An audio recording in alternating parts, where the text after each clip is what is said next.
This is Dr. Karen, and this is the Are They 18 Yet podcast, where I help parents raise independent, self-sufficient kids without sacrificing their own identity and sense of purpose. I'm here to share practical day-to-day solutions for raising kind, successful, well-adjusted human beings and actionable advice for supporting systemic changes so we can make this world a more inclusive, accepting place now and for future generations.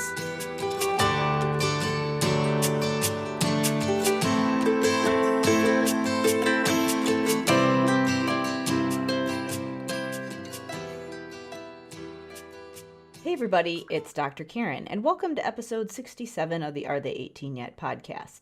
In this episode, I am going to share a Facebook Live I did recently in the Effective Language Therapy for SLPs Facebook group.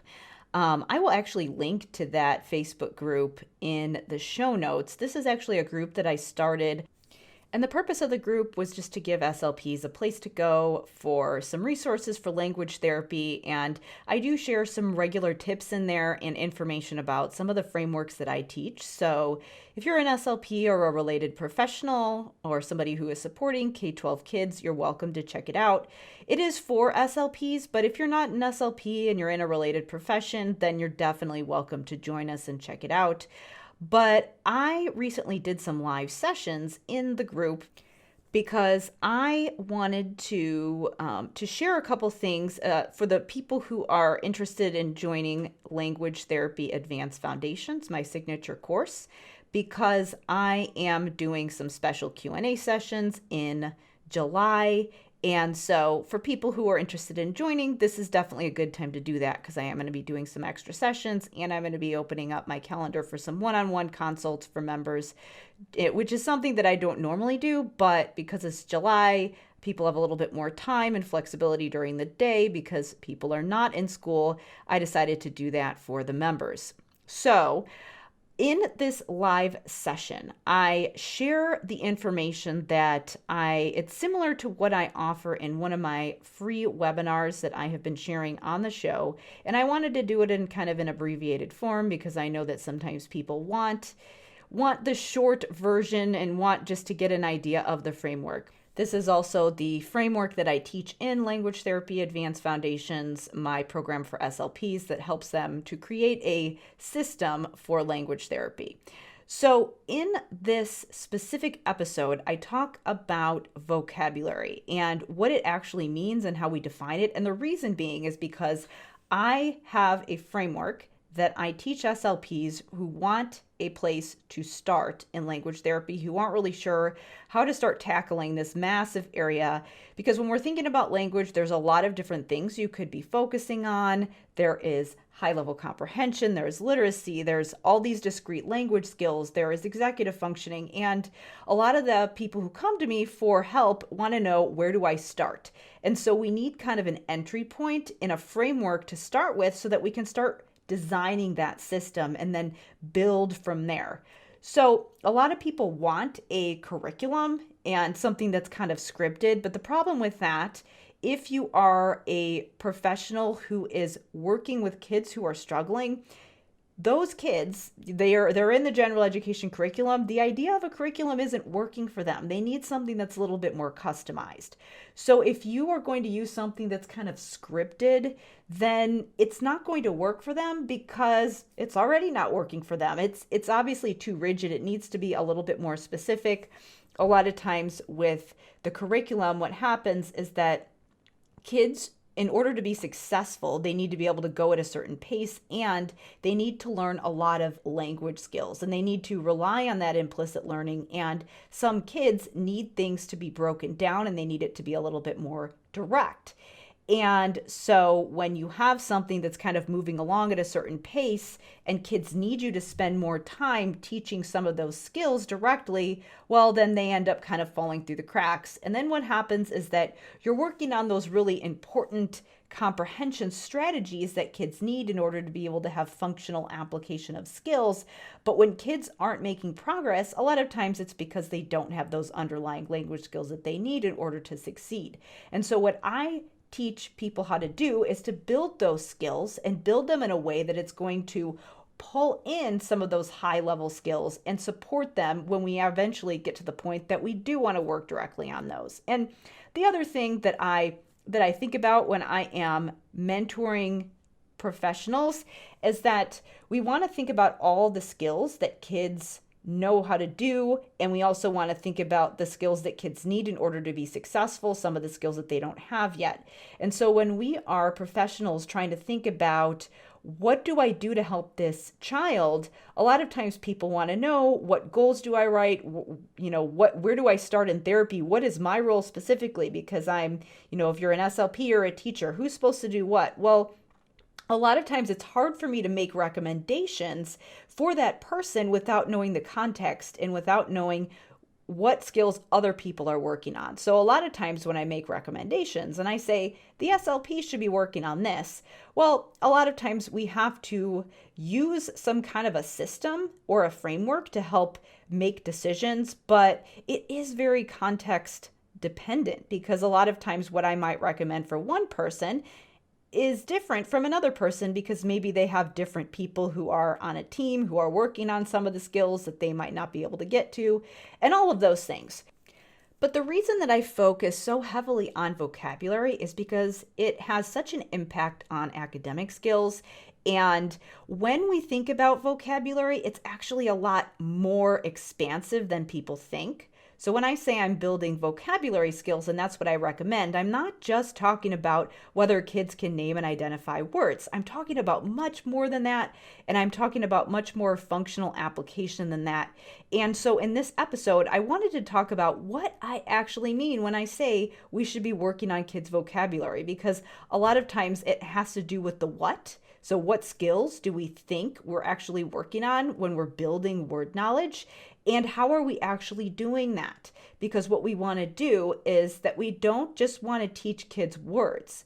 We want to teach them strategies that help them think about language and learning differently, so that when they come to an unfamiliar word, they are more aware of the different features of the word. They're more aware of how language works, so that they can start to apply some strategies to be able to actually learn words independently. So that's what we actually want to do.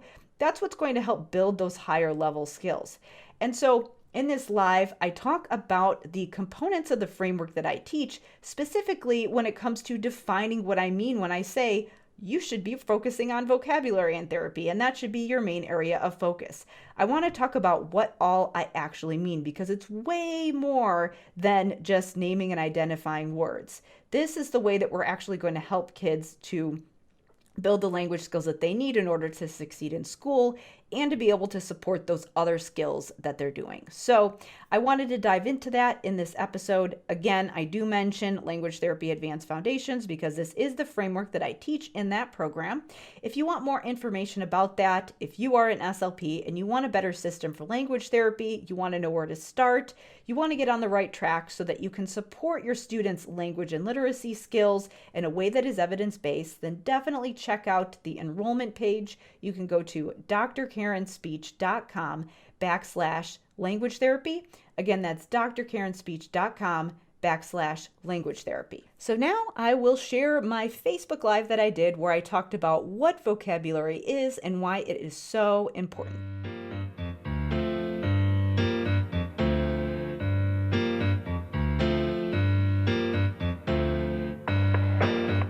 All right, I think we are live. So I wanted to hop in and answer some questions about language therapy that I get quite often. Pretty much the usual thing that people ask me is, where do I start? And a lot of times when I tell them my recommendations, they have questions about why I answer the question the way that I do. So typically speaking, the way that I mentor SLPs in the framework that I teach in order to help SLPs streamline their language therapy so that they can address things like processing that impact students' ability to perform in school, whether it be reading comprehension, writing, all the things that come up when a student is typically referred for language therapy or for an evaluation. Typically where I recommend that if you are an SLP, especially if you're in the schools, and if you are someone who works with kindergarten through 12th grade. If you're working with that age group and you want to figure out how to prioritize what you do in therapy, especially if you need to have an academic focus, then I recommend making vocabulary your main area of focus and having that be kind of this overarching umbrella as what you are aiming to do in therapy is improve your students' vocabulary. So I wanted to clarify though what I actually mean when I say that we're working on vocabulary and that that's what we're building, because I think that a lot of times it's easy to misinterpret what that means and think that it's a lot narrower than it actually is. So a lot of times when we think about vocabulary, people sometimes think about things that are measured by some of the basic tests like the Peabody, the expressive vocabulary test, where you're just simply naming and identifying words, which yes, that's one specific skill that could give you an indicator of someone's vocabulary is can they name something and can they identify it, but it's just a very, very small window of what that actually means and what we're actually looking at when we are thinking about vocabulary. So that is very narrow, and that is not what that by no means can cover all of the different skills that we need to address. When I'm talking about vocabulary, I'm actually talking about 5 different things that can impact your word knowledge, because I'm not just talking about naming and identifying words, I'm talking about functional application of language across a number of different settings. And so what we want to do when we're focusing on this is not only build word knowledge, but we want to build use of words and language, and we want to do it in a way that's going to support other skills, like high level comprehension and executive functioning and all the other skills that kids need in order to have good problem solving skills and just functional skills. So there are 5 key skills that I teach in my signature course, Language Therapy Advanced Foundation. So 5 key areas that I recommend SLPs focus on. And the way that I create this system, or the way that I structure it, is that there is one big window, or not window, but one big umbrella of vocabulary, and there are 5 pieces that fit under it that are kind of like these linguistic components that they're all impacting vocabulary. So they all impact each other, they all impact vocabulary. Those 5 linguistic components are phonology, orthography, morphology, semantics, and syntax. And so I'm going to go through those really quickly and talk about why they relate to word knowledge. And then I'm going to talk a little bit about just conceptually what we're doing and why this is so important, why this is something that's going to build skills that you might need to address later on. So when we're talking about the first one, so phonology, I'm not just talking about just being able to pronounce words. I'm also talking about having a good phonological representation of a word. So that means being able to recognize a word when we hear all of the sounds together. And we typically would be able to recognize the sequence of sounds that's being said and recognize that that's a word and give it meaning. So we do need to have a good phonological representation of a word in order to be able to say it and use it. If we can't say the word, we're probably not going to use it. And we also know that phonemes are meaningful linguistic units. If you change the sound in a word, you could change its meaning. So that is part of what we need to know in order to have solid vocabulary knowledge. We need to have that phonological representation. And then, as you may also know, we also need to have that phonological awareness to build literacy skills. So that does impact vocabulary. That is part of vocabulary. It's not just about pronunciation and being able to actually say the word. It also builds word knowledge. The next linguistic component is orthography. So part of knowing a word is knowing how it looks in print. This kind of falls under the window of what we would typically consider to be a sight word. Sight words are really misunderstood often, and a lot of times people think that when you recognize a sight word, you've memorized it, but really what's happening is that you are associating a lot of different pieces of information at once. So for example, if I see the word bat, for example, I see BAT on the page, I know that the letters BAT stand for something. They represent something that could be said by saying the phonemes b, at. So I would associate that with the sounds. I'd also start to think about things in my head. I might um, think about different meanings for that word, and I would think about the semantic information. I would think about what it looks like and what you would do with it. And I would know that there might be multiple meanings for that word. I might think of the animal, I might think of the piece of sports equipment. So as I'm recognizing that word in print, I'm not just understanding what I am seeing, but I'm also associating a lot of things at once. So there's a lot of things going on, but in order to be able to make all those associations, I need to recognize the word quickly. So when we are able to recognize the word quickly, we are looking at the word and we know that those symbols mean something. We are able to associate those sounds that we sequence together in order to say that word.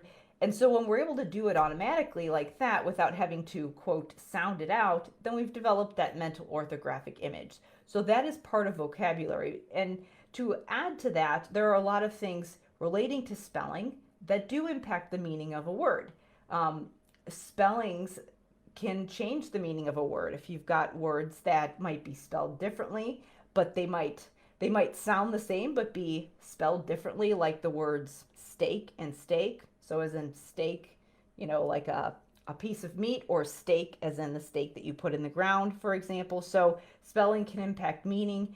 And we're also talking about orthography when we're talking about word parts and prefixes and suffixes and how those things go together. So that all fits together, and that's all necessary. That all builds our word knowledge. So when we are building vocabulary, we're not just talking about what words mean. We want to be drawing awareness to those types of things so that kids can pay attention to those rules and build that metalinguistic awareness skills.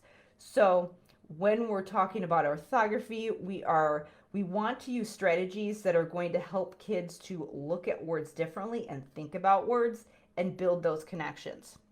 The next area that we want to think about is morphology, which is heavily tied to phonology and orthography. You'll notice that when I am talking about these 5 components, there's a lot of overlap here. So for example, when you're thinking about morphology, you're thinking about the word parts, like the prefixes and the suffixes, grammatical markers, the roots, the bases, all of those things. So we want to think about those pieces of words. Of course, when we do that, we can think about how those pieces are spelled. We can also think about how we would pronounce them. So we're tying in orthography and phonology. But the point is that when we're building vocabulary, we're building the skills that help kids to be aware of those word parts. That's something that's going to be really important to spelling, but also those word parts have meaning. So that also builds vocabulary. So those things are going to be really important to not just building those skills that kids need in order to be able to decode words very quickly,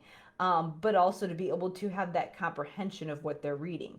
And so the way that we build vocabulary with these specific components is that we want to teach kids to pay attention to these word parts and then also to associate some kind of meaning to it so that they can start to get a picture. We want kids to be able to see words and start to create the picture in their mind of all those different associations that go with that word. So those are the first 3 things. So we have phonology, orthography, and morphology. And then the next one I want to talk about is semantics. So we also want to be studying semantics with our students. Again, when we're talking about semantics, we're talking about semantic features. So those are the pieces of information associated with a word that help us to understand its meaning. So this is what helps us to get that picture in our head of what a word means. And this could be things like the category of a word, things that we might associate with that word. If you're talking about a noun, you might be talking about physical attributes. If you are talking about a verb, you might be visualizing someone doing that action. Or we could be talking about synonyms and antonyms that are other words that mean the same thing that might be associated with that word. And so when we're talking about this, we are again building that metalinguistic awareness. We're helping kids to have vivid understandings of words. And so when we study all of these things, what we're doing is that we're not just helping kids to build their word knowledge, but we're doing it in a way that's going to help them think about language differently so that when they encounter unfamiliar words, they can start to engage in some problem solving and self-directed talk and visualization so that they are able to use the language that they have to learn new words. Because ultimately what we want to do is when we're building vocabulary, we do want to be mindful of the words that we study with our students. But when we study those words, we also want to do it in a way that's going to help them take what we've learned and apply it to other new words that they encounter. Because this is what's really going to help us get more mileage of our therapy. We don't just want to teach kids the words. We want to use those word learning strategies that we're teaching kids as we're studying those words to help them apply that to other words that they may encounter.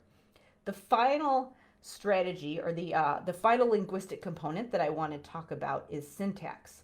So again, if no one will be able to use a word if they can't say it in a sentence. And so vocabulary is not just about what words mean, it's about what words do. So that means that we need to understand sentence structure. Syntax can be a huge factor. It can really impact comprehension. And many times kids will not have high-level comprehension at the paragraph level when they're reading, for example, if they don't have good comprehension at the sentence level. So it is really important for kids to learn how to structure a sentence. And the way that we do that is we need to teach them about function words. So that's how syntax fits into vocabulary. We need to give them that structure, and that's what's going to help them to build those language skills that is going to help them build that high-level comprehension. And many times, you can focus on a couple key sentence types that really help kids to give to start creating those longer sentences, also to be able to understand complex sentences, which is really going to increase their comprehension, and also what's going to help them to be more aware of other sentence types. And you don't necessarily have to teach every grammatical structure that kids don't know if we teach the right skills. Ultimately, we want to give them enough structure so that they can have more experience with language, because if you have students who are not able to comprehend what they read, then they're not going to be reading as much. They're not going to have as much exposure to language. It's going to limit what they're able to learn. Whereas if we can give them a couple key skills that are going to help build their comprehension, they can have that exposure. So really what we want to do is not necessarily try to teach kids every single skill that they can't do. We want to go after those high mileage skills that are going to help build those other skills further down the line. So to review, when I recommend for SLPs, where do you start when it comes to language therapy? I say that we want to start with vocabulary, but when I'm talking about vocabulary, I'm not just talking about just naming and identifying words. I'm talking about these 5 linguistic components that are going to build that metacognitive awareness and support that comprehension, and also support reading and literacy. And again, those 5 skills were phonology, orthography, morphology, semantics, and syntax. So this is exactly what I teach in my signature course for SLPs, Language Therapy Advanced Foundations. And in that course, I go into each of these specific areas and I teach you a handful of strategies that are going to help build these skills, so that all you need to do as a therapist is learn what these strategies are. And then what you're going to do is you're going to be able to apply this framework to your K-12 caseload. And yes, it does work all the way from kindergarten up through 12th grade. The way that you can modify it is that you can simply make the content easier or harder depending on your student's age and ability level. So it is easy to customize for kids across the grade levels. And the way that we do that is we're just going to keep cycling through these core strategies, and we're going to customize them and scaffold based on where our students are. So that's how you can make it work across that entire age range. And I've used this framework from students in early elementary school all the way through high school. And I also have other SLPs in the program using it across that age range as well. It's just you want to learn the core framework and the core strategies, and then you learn to customize it along the way to make it applicable to your caseload. So that's how it works. And I am actually doing some special extra Q&As for my members in Language Therapy Advanced Foundations in July. And I'm also opening up my calendar to do some one-on-one consults for members in July as well. That's an add-on that I don't normally offer for members, but I am offering it in July just because I know that this is the month when a lot of people sometimes like to catch up on their continuing education. So I'm doing something special for the members in July. And again, there are the course modules that will walk you through all of the strategies. And then I also have the members group where I answer questions. And so that's where this extra stuff is going to be happening in July. So if you are an SLP and you have been kind of lurking and curious about the program, and if you want a better way to do language therapy, if you've been wondering where to start, maybe you're a newer SLP and you just want to hit the ground running and have a good process for language therapy, or maybe if you've been an SLP for a while and this is just that one area where you feel like you've never had a really good system, then I definitely invite you to join us in Language Therapy Advanced Foundations. So I am going to leave a link to the program and below this video, so you can just click on it and check it out. Again, if you have been kind of wanting to check it out, now is a great time because I am going to be doing some extra Q&As in July. So to go check that out, just click the link below, and thank you so much for checking out the live.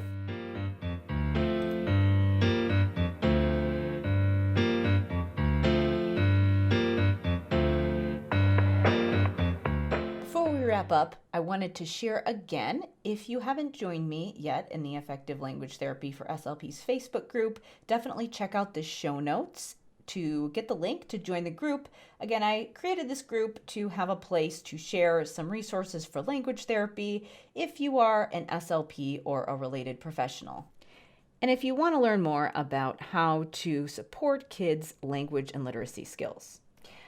And then finally, I wanted to remind you that if you are an SLP and you're looking for a framework for language therapy that helps you to support students' language and literacy skills in an evidence-based way, and that helps you to streamline what you're doing so that you know that you are spending your therapy time wisely so you can help students move forward and thrive in school, then definitely check out Language Therapy Advanced Foundations. Again, this month I'm doing some special Q&As, so if you have been lurking and interested in the program and haven't taken the leap yet, now is a great time to join.